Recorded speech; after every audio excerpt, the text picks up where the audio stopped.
Konami announced a brand new format, Yu-Gi-Oh! Genesis. A brand new way to play Yu-Gi-Oh! And it is getting people very excited. Hey guys, this is Tom Box, and today we're going to be analyzing the draw engine, deck building potential, how to balance your hand traps, and what are the good decks in this new format of Yu-Gi-Oh! Genesis. So to quickly recap the rules for Genesis, it's a no link, no pendulum version of the game that uses the classic Yu-Gi-Oh! Layout. There's no extra monster zone, there's no pendulum zones, it's just the classic one, and there is also no ban list in here, but it does use a new point system, and every card essentially can be used. They're assigned like a point value. Most things cost 0, but the only things you can't use essentially are just the link monsters and the pendulums that are basically banned out of this game. And aside from that, the standard point cap is at 100, and this 100 point allots for your main deck, extra deck, and side deck combined. So you can't be like, oh, but my main deck is 100, and then you have like a couple hundred points, in your side deck. No, it doesn't work that way, okay? So you just have the total point cap at 100. That is the standard, but the point cap can change. It could be at 0, it could be higher. It's set by your OTS, but the standard is at 100, and a lot of the cards that are on the points list will kind of reflect that. So that's the general rule of the game. Rather than reading through every single card, here's a generic breakdown of how the points have been allotted in the current list. So the spirit of the design is that they're trying to get rid of the entirety of floodgates, because all floodgates are set to 100 points, which would just blow the cap right away with one single card, which means you're going to have to use a lot of budget-based cards to build your deck around that. Okay, so anything that's related to hand checking and hand ripping for free, or you lock people out of special summoning, locking people out of activating spells and trap cards, those are all kind of locked under a gate of 100. Some of them are 60 because they only restrict you partially, like the barrier statue, but essentially they don't want floodgates in this game preventing people from playing. Then there are the searchers. These are kind of like Magic the Gathering, like tutors, because they're all considered as, most of them are considered as game changers. They cost you 33 points out of your 100 if you're going by standard, and the more support that particular searcher offers, the more points it's going to cost you. But there are some archetype ones that are completely free, and those are the ones that we're going to be talking about in the best possible decks, because they are the ones that get to allot so many cards into getting maximum consistency. We're going to check in that in a second. And then what about hand traps? Hand traps are still like a very pivotal part of the game. Most of them cost between 5 to 50. 50 being maxi, 5 being like a ghost ogre, and Ash is like 15. So if you dedicate a lot of space to hand traps, that means your deck is also probably not the highest tier available. So that's kind of the spirit of it. They don't want people to just like, oh, I got Ash, I got hit by hand traps, oh, the game is over in one turn. I'm guessing they're trying to push it a little bit further, but I think people have already discovered that there are some very, very broken strategies even within this game.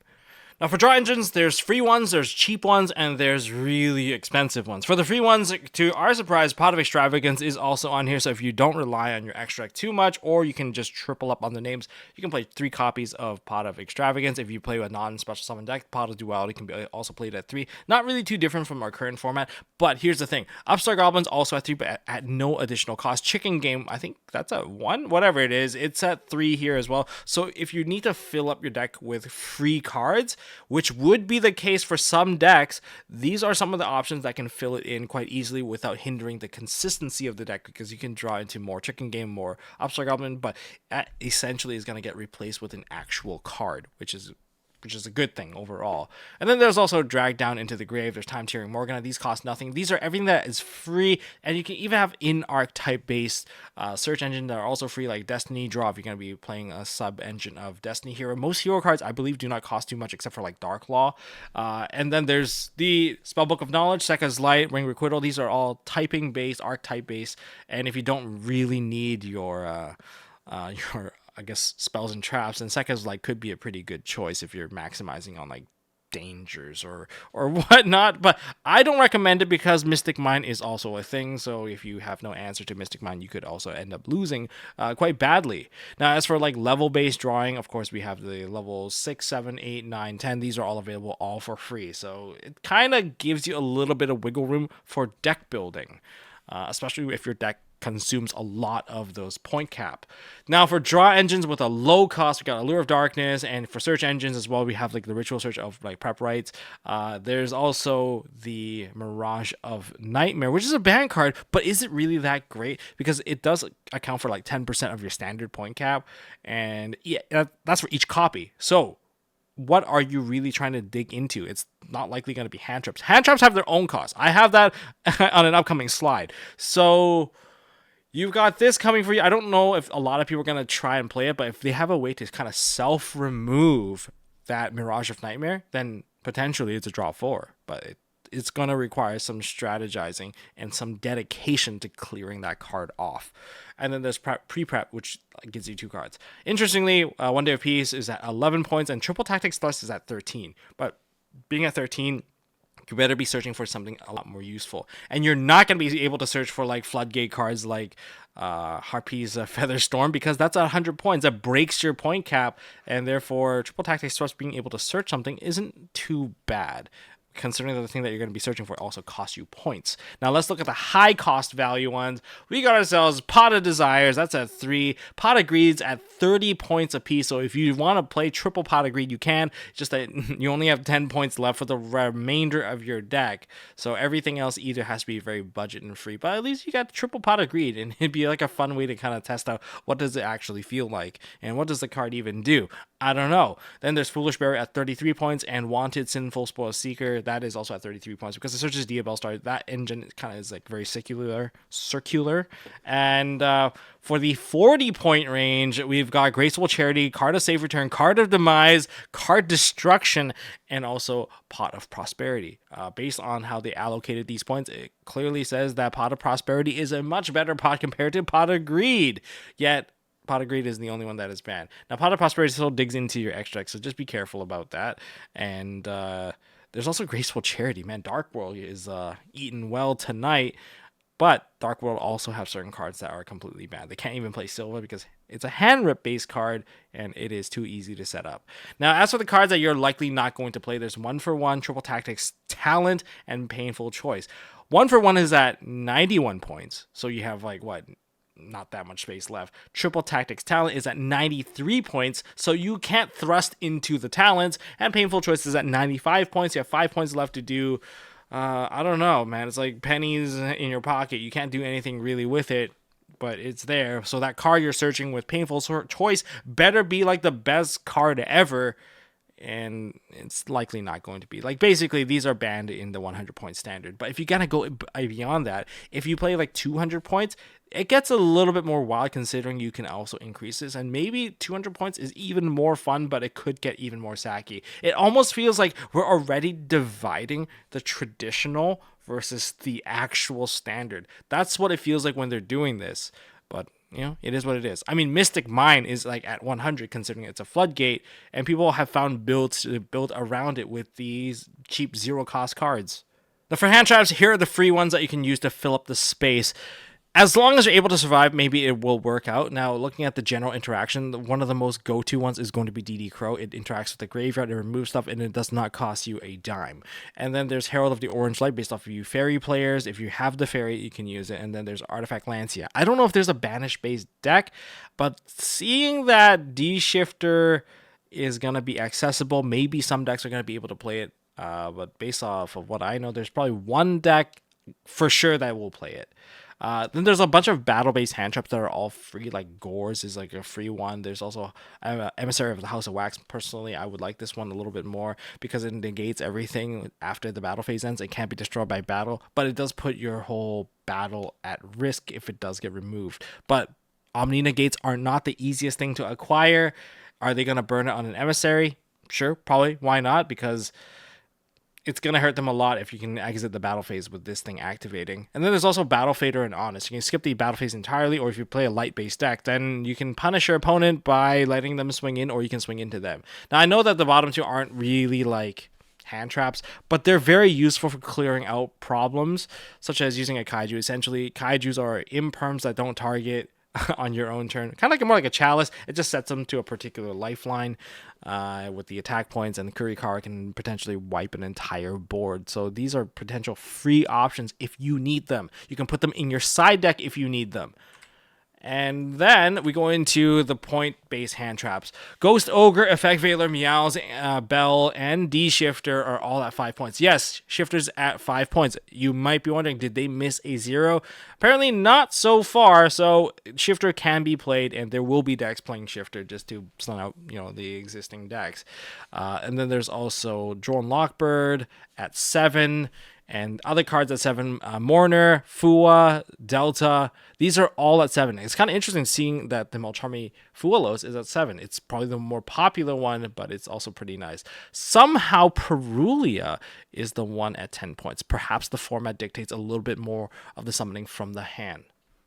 Yeah, go figure, right? Nibiru is also at 10, and Dominus Purge is also at 10. Moving above the 10-point range, these are now getting kind of costly in a standard format. There's going to be 15 points for Ash, 15 points for Gamma, 15 points for Imperm. The standard hand traps that we use most often are mainly at 15 points. Now we go into the bestial territory of 20 points for Serenir, but Baldrake, Druisworm, and Magnemite are 30 or 30 plus. And then there's also Impulse at 30 as well. So Impulse being such a strong one that stops a special summon, I can see why it does that. It's kind of Floodgate-y-ish. And then Maxi's at 50, and Contact C is at 100. Somehow Contact C is better. I'm just kidding. It's mainly because it's a Floodgate. And if you put 2 Maxis in your deck, you just don't get to play the game anymore because your deck is, well, maybe you can find a budget deck that can play the double Maxi, but you definitely don't have Ash Blossom. You don't have all the other cards available in your deck if you're playing by standard. Decks at standard, 100 points, the good decks. K9 Vanquisher, you're just playing modern meta in there. The points I've kind of listed here across on the graphic here. Izunas are at 20 points apiece. These are a piece, not the total. So Izuna is probably going to cost you 2 copies, 1 Ripper and 1 Lupus. That's 65. You can add your Shifters and you can add your Molcharmies. You will still be able to play a full deck with 12 hand traps. It's pretty nasty considering that most people struggle to even put like 3 hand traps into their deck. And yeah, this is not a fair option here. That's why it's one of the better decks. I've tested it out. I have not dropped a game yet because I haven't fought a mirror match yet. But for the most part, this is the one that is probably going to be very, very nasty. And if Noroi comes out, Noroi has a hand check effect. I'm not sure if they're going to put a point value on the Noroi because it has such a nasty effect. It's possible, and therefore you have to kind of rework the numbers again. Then there's also the Drytron. Drytron only has Move Beta and Alpha that has point values. Everything else is essentially free. You can build up the negation board. It feels like playing classic Yu-Gi-Oh! Where they have too many negates and you don't have enough options. Then there is going to be the Lyralus. Lyralus has a very great direct attack option. Can set up negation through overlaying and just ranking, well, not really ranking up, but just taking the 2 Xyz monsters, putting them together into an F-Zero, and turning them to Draco Utopic Future. I think Dragon Ruler is also very strong. There's also strong potential rising with the branded option, considering most of the branded option, it's just a branded fusion in the Mirror Jade that really costs you anything. You can still play the branded opening just fine.